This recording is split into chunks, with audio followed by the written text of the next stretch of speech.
অনেকেই জানতে চাইছেন ইরানের ভবিষ্যৎ কি। ইরান যেভাবে উত্তাল হয়ে উঠেছে তাতে দেখে মনে হতেই পারে যে খেমেনি অর্থাৎ মোল্লাতন্ত্রের পতন হতে চলেছে। ইরানের অনেকেই আবার সাহস শাসন ফিরিয়ে আনার জন্য ডাক দিয়েছেন, কিন্তু কোশ্চেন হচ্ছে সেটা হবে কি না। পৃথিবীর ইতিহাস খুব পরিষ্কার করে বলছে, যতদিন সেনাবাহিনী রাষ্ট্রের পক্ষে থাকে বা রাষ্ট্রনেতার পক্ষে থাকে ততদিন কিন্তু সেই রেজিমের পতন হয় না। ধরুন আপনি 91-এর সোভিয়েত ইউনিয়নের কথা বলুন। সেই সময় আজকে কি হলো, আমরা দেখলাম যে ইরানের সুপ্রিম কোর্ট বলেছে যে ডেমনস্ট্রেটরদের সবাইকে ফাঁসিতে ঝোলাতে হবে, মৃত্যুদণ্ড দেওয়া হবে, কিন্তু তারপরেও দেখা যাচ্ছে যে তারা বেরিয়ে এসছে।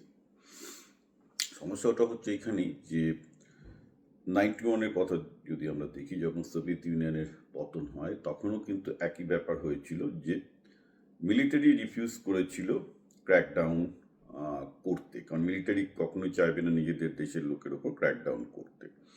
বাংলাদেশে যখন শেখ হাসিনা পালাতে বাধ্য হলেন, একই জিনিস আমরা দেখেছিলাম যে বাংলাদেশের মিলিটারি শেখ হাসিনার কথা শুনে ক্র্যাকডাউন করতে চায়নি। ইনফ্যাক্ট আমি একাধিক রেজিম চেঞ্জের ইতিহাস তুলে এনে দেখাতে পারি যে যতক্ষণ মিলিটারি পাশে থাকে রেজিম চেঞ্জ হয় না।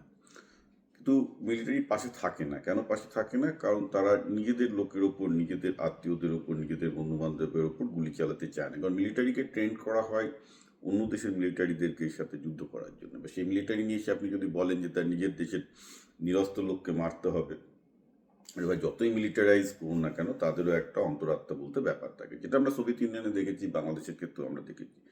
এক্ষেত্রে উত্তরটা খুব সোজা। আর ইরানে এখন আমাদের দেখতে হবে যে মিলিটারি লয়াল আছে কিনা। মিলিটারি যদি লয়াল না থাকে তাহলে খেমেনির পতন হবে, না হলে পতন হবে না। এদিকে আমেরিকা তো ইরানকে ওয়ার্নিং দিয়ে দিয়েছে যে যদি তারা করে, ইরান যদি, ইরানের প্রেজেন্ট সরকার যদি ক্র্যাকডাউন করে তারাও ইরানের উপর ক্র্যাকডাউন করবে। তবে এগুলো ডোনাল্ড ট্রাম্পের পাগলামি, এগুলো দিয়ে কিছু হবে বলে আমার মনে হয় না। মেন জিনিস হচ্ছে যে সেনাবাহিনী জনগণের পাশে আছে কিনা, এটাই হচ্ছে। সেনাবাহিনী জনগণের সাথে থাকবে না নেতাদের সাথে থাকবে, এই ব্যাপারটার উপর ডিপেন্ড করবে।